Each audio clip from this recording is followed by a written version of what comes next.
কপালের দোষে অনেক কিছুই হারিয়েছি, ভাগ্য কখনো আমার পক্ষে দাঁড়ায়নি। তবু ভেবেছিলাম একদিন হয়তো সব ঠিক হয়ে যাবে। তারপর তুমি এলে, মনে হলো জীবনের সব অপূর্ণতার শেষ অধ্যায় বুঝে এবার পূর্ণ হবে। কিন্তু মানুষ যেমন আশাই করে না কেন, সে আশার তার চেয়ে বেশি কষ্ট নিয়ে ফিরে আসে। এমনিতে আমি কপাল পুরা মানুষ ছিলাম, তার উপর তুমি এসে আমার বুকের ভিতরটা ছাই করে দিলে। যে হৃদয়টা একদিন তোমার জন্য স্বপ্ন সাজিয়েছিলাম, আর সেখানে শুধু শূন্যতা আর পুরা স্মৃতিবন্ধ।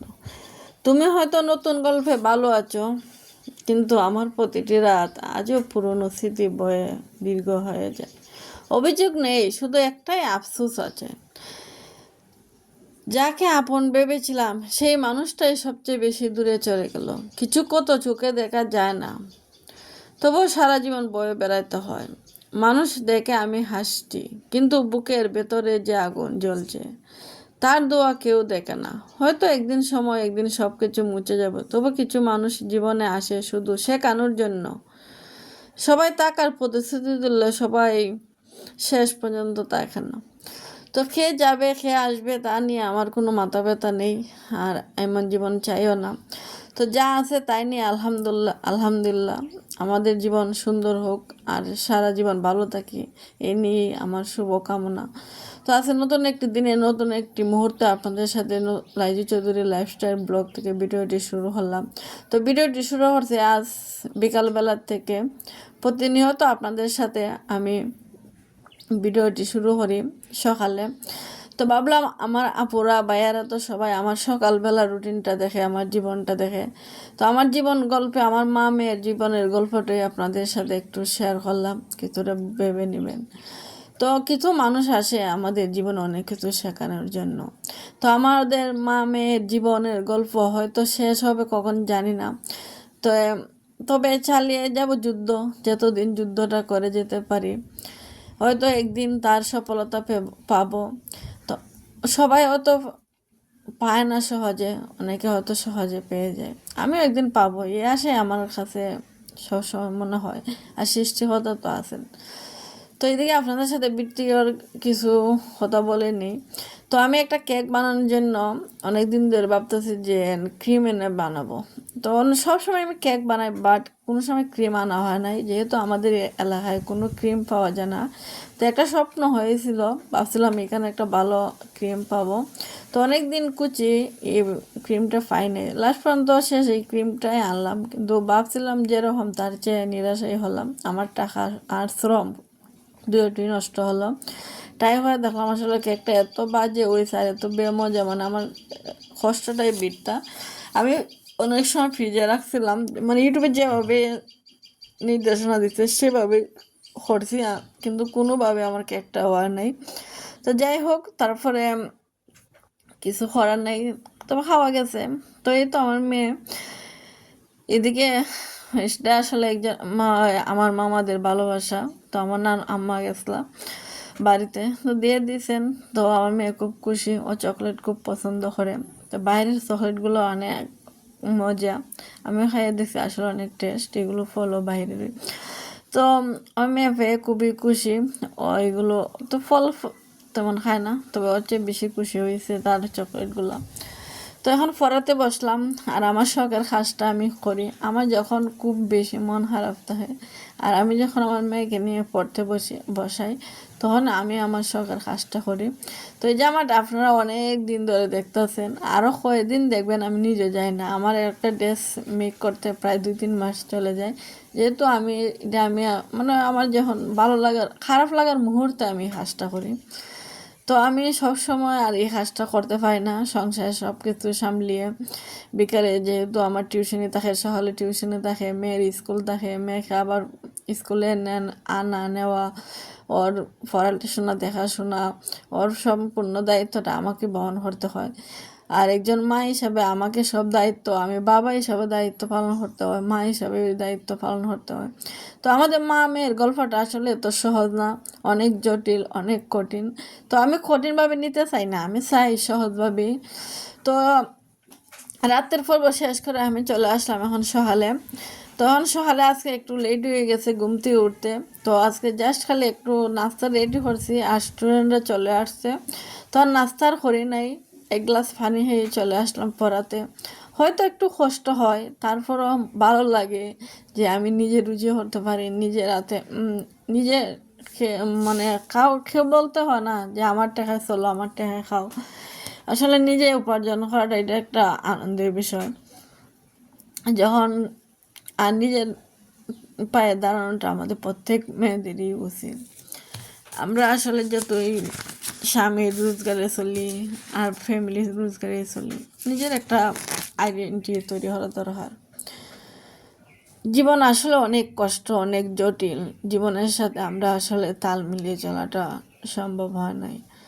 তো আমি জীবনকে কঠিন মনে করি না। আসলে একটা কথা আছে না, যদি আল্লাহ সুস্থ রাখেন আর দয়া থাকেন তো জীবনে সফলতা আসবে।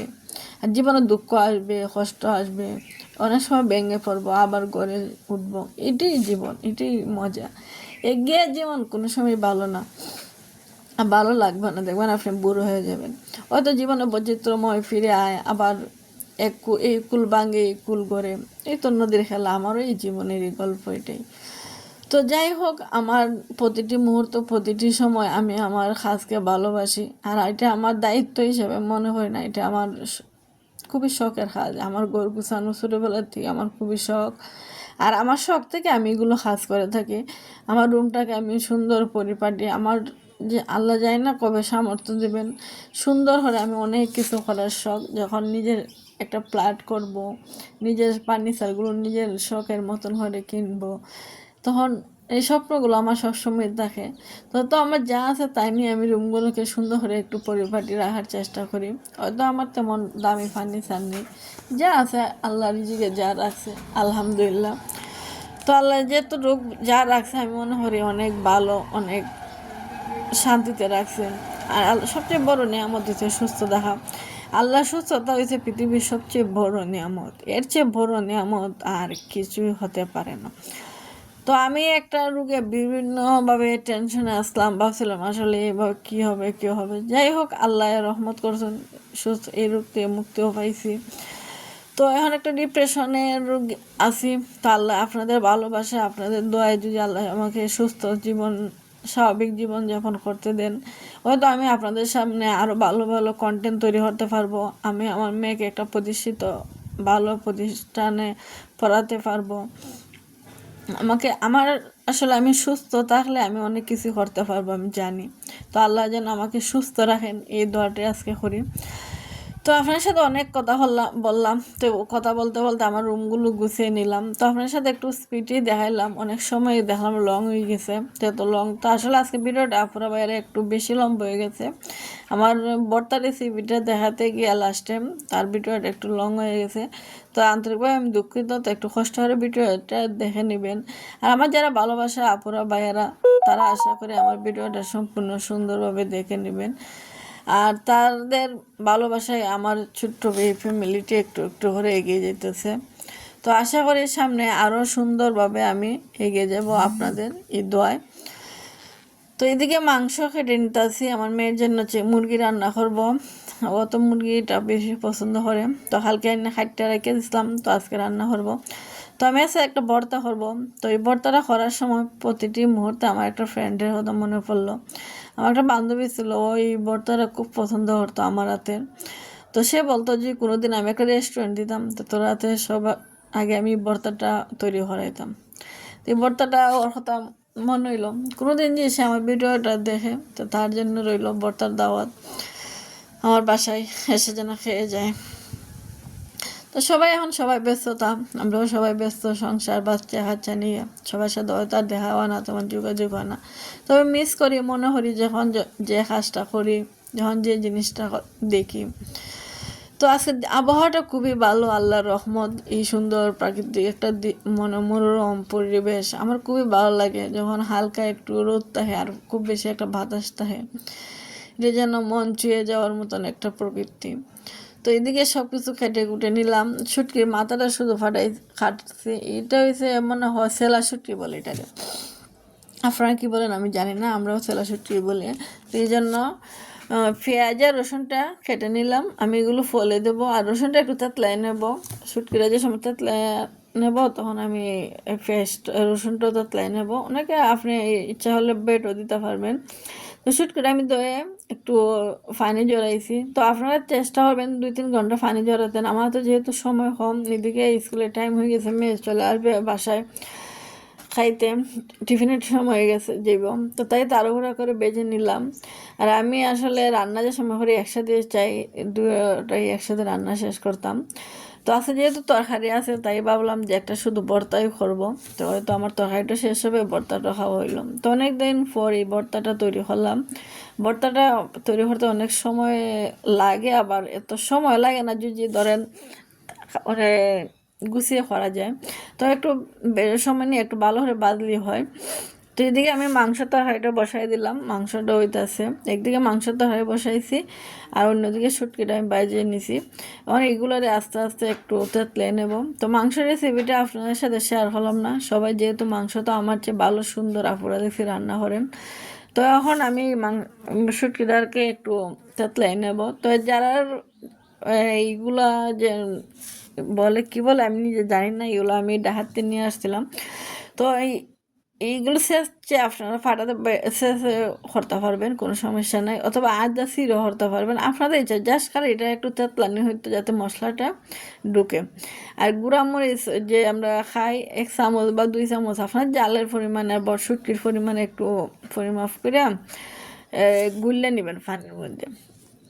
আর বেটে হলে তো এটা অসাধারণ, যে মরিচটা বাড়তে পারেন তো অসাধারণ। তো আমরা তো এত কিছু করতে পারবো না, তো অত ঝামেলা তো যেতে পারতাম না। গুঁড়া মরিচটা 1 চামচ পানি দেয়, আধা চামচ পানি দেয়, 1 চামচ মরিচে গুলে নেবেন।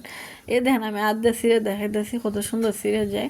চেষ্টা করলে আপনারা আধও পারবেন, আপনারা ফাটা মানে যেমন ইচ্ছা তেমনই করতে পারবেন। তো এদিকে আমি পেঁয়াজগুলো রসুনগুলো এগুলো একটু বেজে নিতেছি। তো আপনারা চেষ্টা করবেন একটু সময় নিয়ে এগুলো কাজ করতে, যেহেতু সময় নিয়ে করবেন তত দেখবেন টেস্টটা মজা হবে। আর ভর্তাটা কিন্তু খেতে অনেক মজা, আমি জানি না আপনাদের কাছে কেমন লাগবে, একদিন ট্রাই করে দেখতে পারেন।